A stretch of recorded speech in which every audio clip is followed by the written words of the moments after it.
Olá, estamos aqui na segunda gravação da sequência do vídeo sobre análise de cargo, recrutamento e seleção. Nesse vídeo aqui agora nós vamos conversar um pouquinho sobre processos de recrutamento de maneira mais específica.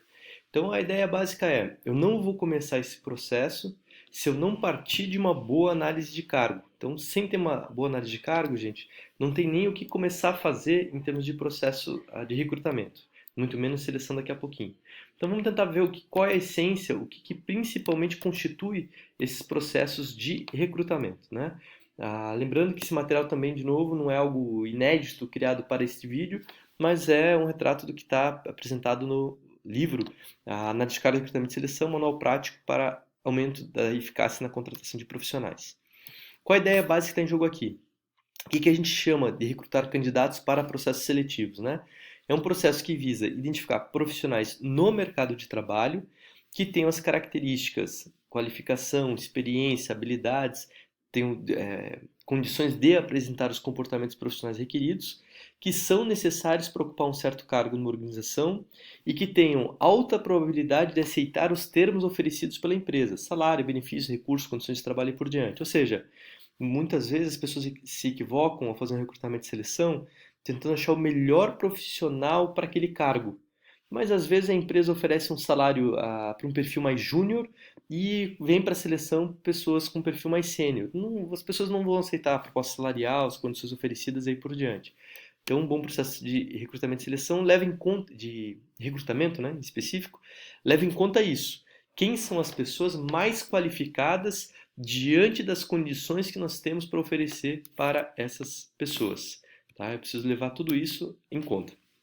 E a ideia é, esse processo tem um produto, um efeito que é aumentar as chances de que pessoas qualificadas venham em busca dessa vaga, venham para participar dos processos seletivos, para que a gente tenha condição de fato fazer uma seleção, né? Um processo de recrutamento que, por exemplo, consiga só trazer uma pessoa para um processo seletivo, você vai contratar o cara por falta de opção e não de fato selecionando o melhor para aquela função.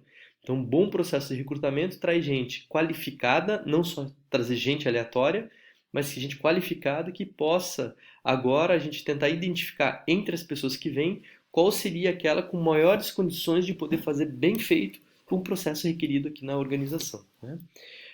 E aí, obviamente, não para fazer esse tipo de processo, não basta a gente simplesmente conhecer a própria organização, como funcionam as coisas aqui dentro, mas principalmente ter um bom conhecimento de mercado de trabalho no setor em que você está atuando.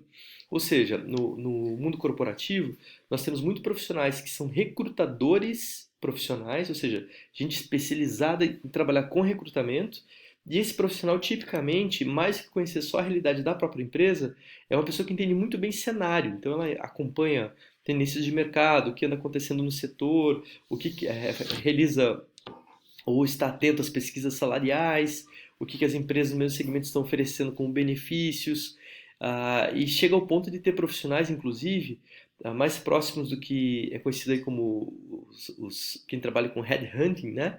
Os caçadores ativos, recrutadores muito ativos, muitas vezes são pessoas que têm contato direto com profissionais de um certo segmento, ou seja, a pessoa conhece os profissionais, os principais profissionais de uma certa área, quem é que está em destaque, para que, diante de qualquer oportunidade em que pessoas com esse perfil possam ser chamadas para alguma vaga, esses recrutadores profissionais bem ativos já têm condições de saber, inclusive pelo nome, às vezes, quem são os profissionais de mercado numa certa área. Obviamente, estou dando um exemplo aqui agora de áreas muito mais específicas, né? Que não são áreas que têm a intensa mão de obra disponível, sei lá, construção civil, coisas do tipo, mas em especial áreas de maior especialização. E aí essa é a grande dificuldade, né? Quanto mais especializada uma área, menor a oferta de mão de obra, menos gente disponível para contratar e talvez mais necessária uma postura mais ativa nos processos de recrutamento, ok? O que seria, então, esse comportamento chamado recrutar candidatos em processos seletivos?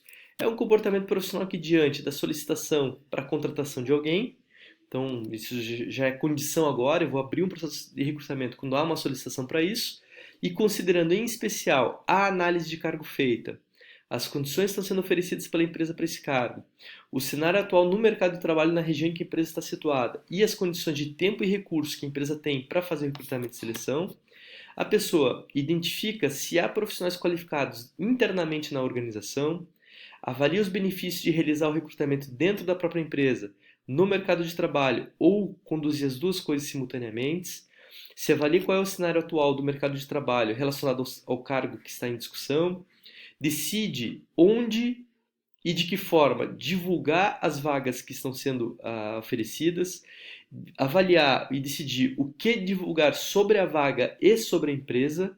Nós já vamos conversar mais sobre isso, isso é muito sério.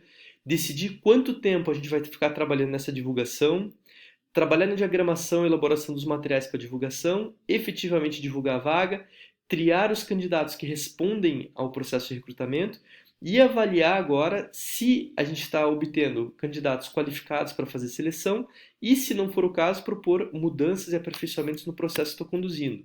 Por que a gente faz isso? Porque a gente quer produzir como decorrência profissionais qualificados para o cargo com interesse em participar do processo seletivo, alta chance que profissionais qualificados sejam selecionados na seleção, menos custo ao processo de seleção, né? Se você tem muita gente desqualificada que vai para a seleção, você vai gastar muitos recursos de tempo, dinheiro, para poder chegar até a contratação de alguém. Então, se for mais pessoas qualificadas, específicas para aquela função, a coisa se otimiza muito. Nós teremos também mais visibilidade da marca da empresa no mercado de trabalho na região em que se situa, quando a vaga obviamente não for sigilosa, e a organização também vai ter uma lista de reserva técnica de profissionais qualificados para o cargo em casos de abertura de vagas do mesmo tipo no futuro. Então, esses três componentes aqui apresentados caracterizam para a gente o que é esse comportamento profissional, do recrutar candidatos para processos seletivos, né? O primeiro componente, então, a ideia de avaliar se a gente vai caminhar em termos de recrutamento interno e externo misto, parte da identificação de se eu tenho profissionais dentro da própria empresa que estão em outros cargos e gostariam de migrar ou passar para fazer uma outra atividade no novo cargo agora. Essa pergunta, então, esse questionamento parte da ideia. Tem pessoas com perfil para esse cargo que está com vacância? É viável para a empresa? Ou seja, eu teria como tirar alguém que está no outro departamento e trazer para cá? Eu não vou criar um problema maior abrindo um buraco agora, uma nova vaga nesse outro departamento? Outra coisa, o trabalhador tem interesse em migrar de cargo? Então são perguntas básicas para olhar para isso. E aí disso deriva os dois campos, os dois tipos de recrutamento que são descritos na literatura, como o recrutamento interno, realizado dentro da própria empresa, e o recrutamento externo, realizado no mercado de trabalho. Algumas possíveis vantagens de seguir um caminho ou outro, né? Quando eu trabalho com recrutamento interno, abro essas oportunidades na empresa, eu evidencio para as pessoas que há oportunidades de trabalho, que tem oportunidades, desculpa, de promoção ou de ascensão na carreira. As pessoas se sentem mais que a justiça, que as pessoas podem ser promovidas, ter novas oportunidades e não que é injusto porque traz alguém de fora em vez de valorizar quem está aqui dentro e por diante. É muito mais barato conduzir recrutamento interno, você já tem acesso às pessoas de maneira mais fácil, você tem a possibilidade de avaliar o histórico do candidato com mais precisão, porque você já conhece a história dele na organização. Tipicamente tem menos riscos, justamente por conhecer melhor as pessoas. É muito mais rápido caminhar nessa direção. Eu valorizo e aproveito os talentos internos. Eu consigo, com isso, muitas vezes, desenvolver melhores planos de carreira dentro da organização, entre muitas outras possíveis vantagens. Aqui listamos as principais, né? Agora, quando eu vou para o recrutamento externo, eu também tenho vantagens. Eu aumento a chance de inovação, gente que vem com outras experiências, marca de outros contextos, trazendo ideias novas, frescas aqui para a organização. Aumenta a diversidade, muitas vezes, da força de trabalho, gente com características diferentes, perfis diferentes. Ao fazer esse processo, eu também crio um banco de dados de possíveis candidatos para outras vagas futuramente e, às vezes, inclusive, isso ajuda a divulgar a marca até fora no mercado de trabalho. Então, minimamente, eu teria que avaliar um pouco o balanço entre essas coisas para tomar essa decisão. Vale a pena fazer só dentro, só fora, ou inclusive tocar simultaneamente com as mesmas chances de oportunidade quem está dentro e quem está fora. Né? São decisões complexas, têm que ser tomadas em parceria com gestores, com as pessoas que estão envolvidas, para que as melhores decisões sejam tomadas a cada vez. Outro componente importante então, do trabalho do recrutador é avaliar o que anda acontecendo com o cenário no mercado de trabalho. Como é que a gente faz isso? Se mantendo atualizado, acompanhando jornais e revistas, o que está sendo discutido sobre cada cargo, sobre o perfil, tendências no mercado e por diante, analisar os dados dos próprios processos de recrutamento anteriores já realizados, participar das reuniões de associações que trabalham nesse campo de gestão de pessoas, recursos humanos, ou de segmentos específicos. Às vezes tem nichos específicos que criam redes de benchmarking, coisas do gênero, para poder fazer o aperfeiçoamento de determinadas áreas, não é isso? A partir disso, decidi se vou para recrutamento interno ou externo, analisei um pouco como é que anda esse segmento, agora eu vou decidir onde e de que forma divulgar. No recrutamento interno, os meios mais comuns são nos próprios murais das empresas, na intranet corporativa, o e-mail marketing corporativo, né? Informar durante reuniões diárias, mandar carta convite direto para pessoas que sabidamente, né, atendem os requisitos. E no recrutamento externo, o que é muito comum hoje é anunciar em sites de emprego, né? O que está mais na tendência agora, inclusive, é usar redes sociais, LinkedIn, coisas do tipo. LinkedIn está ganhando uma fortuna, né? Trabalhando como sistema de recrutamento de candidatos, essas coisas assim.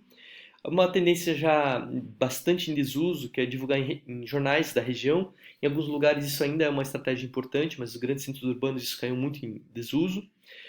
Trabalhar com agências de recrutamento públicas, né? Então tem instâncias na sociedade, agências do trabalhador e tudo mais que podemos utilizar, ou às vezes as empresas privadas, né? As empresas terceirizadas que prestam serviços nessa área de recrutamento e seleção, que às vezes tem banco de dados de possíveis candidatos, coisas do gênero. Contato direto em escolas de formação do perfil que se busca, né? Precisa de operador de empilhadeira. Vai num local que ofereça curso para operador de empilhadeira, divulga lá que provavelmente vai ter uma porção de gente interessada, ou quer contratar um perfil júnior de psicólogo. Instituições que formam, vê gente que acabou de sair, egressos, coisas do tipo. Outra coisa, anúncios em locais de ampla circulação de pessoas, para divulgar a vaga. Também fazer campanhas, às vezes, dentro da própria organização, aquela campanha de indicação, né, de quem indica pessoas para contratação, oferecendo algum tipo de benefício, alguma coisa do tipo, ou olhar para o próprio acervo da própria empresa, se tem um banco de dados já constituído para poder tomar essas decisões. Aí, se eu decidir onde que eu vou divulgar, outra informação importante é o que eu divulgo sobre a vaga sobre a empresa. O que é importante saber aqui? Eu tenho que dar informações que aumentem as chances de que pessoas com o perfil, pessoas qualificadas para aquela vaga, respondam ao anúncio. Em alguns contextos, é importante dar dados mais claros, precisos, já falar de faixa salarial e por diante. Em outros contextos, podem ser informações mais lacônicas, né? Mais vagas. Enfim, tem que ser avaliado para cada perfil de vaga e tudo mais, o que de fato eu falo. Alguns cuidados especiais, né? Divulgar às vezes qual é a vaga, qual é a empresa. Se for uma vaga de substituição, tem alguém que será demitido por alguma razão para contratar alguém no lugar dele, talvez tornar público que a empresa está buscando alguém para aquela vaga não seja algo tão adequado num dado momento. Então, tem que avaliar que tipo de informação é divulgado a cada momento, para cada vaga, para cada perfil. Dentro disso, um dos componentes bem importantes agora para a gente é fazer o que a gente chama da triagem, né? Então, eu evidenciei que, olha, para essa vaga, tais características é exigido, isso, isso, isso. Ainda assim, é muito provável que muitas pessoas que não têm as qualificações necessárias para aquela vaga respondam ao recrutamento, né? Então, muita gente que não tem condição responde, mas eu não tenho, mas ainda assim eu queria tentar e por diante. E aí vem o problema. Será que essas pessoas que não atendem os requisitos que foram estabelecidos deveriam ser chamadas para a seleção? Ou eu já faço a triagem, né? Corto essas pessoas fora. Então eu teria que avaliar as pessoas que atendem os critérios mínimos, né? Triando do jeito que seja menos custoso possível, geralmente isso é feito com base no currículo, quem que de fato vai ser chamado para o processo de seleção ou não. Se você tem um sistema que é mais automatizado, que a pessoa inseriu dados num banco de dados, um formulário, sei lá o que for, você já faz os filtros, às vezes, por esse banco de dados para derivar a lista de pessoas que atendam os requisitos mínimos, né? O que é interessante é, às vezes, tem pessoas que não atendem um critério exigido, mas, às vezes, por alguma outra razão, suprem essa carência de outra forma. Então, vale a pena, de qualquer maneira, não ser, às vezes, tão rígido em relação aos critérios pré-estabelecidos, mas, de fato, analisar um pouquinho, cuidadosamente, o que são as pessoas que estão respondendo.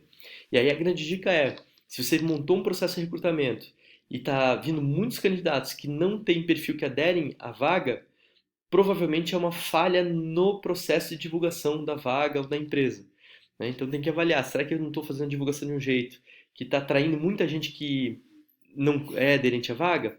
Isso precisaria ser muito bem avaliado. Por fim, o último componente do processo de recrutamento, que é fazer uma avaliação daquilo que fizemos, né? Então, como é que a gente faz isso? Como a gente tinha conversado há pouco, a gente acompanha a taxa de retorno de cada local em que a gente fez divulgação, de cada maneira de fazer anúncio, para avaliar de que maneira tem sido mais efetivo fazer esse recrutamento. Então, se eu estou usando duas estratégias e uma delas está dando um retorno melhor que a outra, a tendência nossa é utilizar mais uma do que a outra. Agora, se a gente não coletar dados sobre esse processo, se a gente não avaliar o que a gente está fazendo, a gente acaba tendendo a ficar repetindo as mesmas coisas que sempre fez. Por isso a importância da gente fazer uma avaliação de fato daquilo que a gente está fazendo, né? Um exemplo que pode ser feito é medir a quantidade de pessoas que se inscrevem no processo seletivo, a partir de cada tipo de divulgação e o percentual dentre esses de quantos lá no processo de seleção foram efetivamente selecionados, né? Então, duas coisas, a taxa de retorno ao nosso chamado e também a taxa de conversão entre os recrutados, quantos efetivamente estão aptos para serem selecionados. Então, esses são dois critérios importantes para a gente poder avaliar um bom processo de recrutamento. Então, um bom recrutador é a pessoa que consegue atrair pessoas para o trabalho, né, para vir para o processo seletivo, e que também, além de conseguir atrair essas pessoas, atrai pessoas com o perfil desejável para aquela vaga. Tudo bem? Espero que você tenha gostado, que esse vídeo tenha sido útil para você e nos vemos no próximo vídeo desta sequência.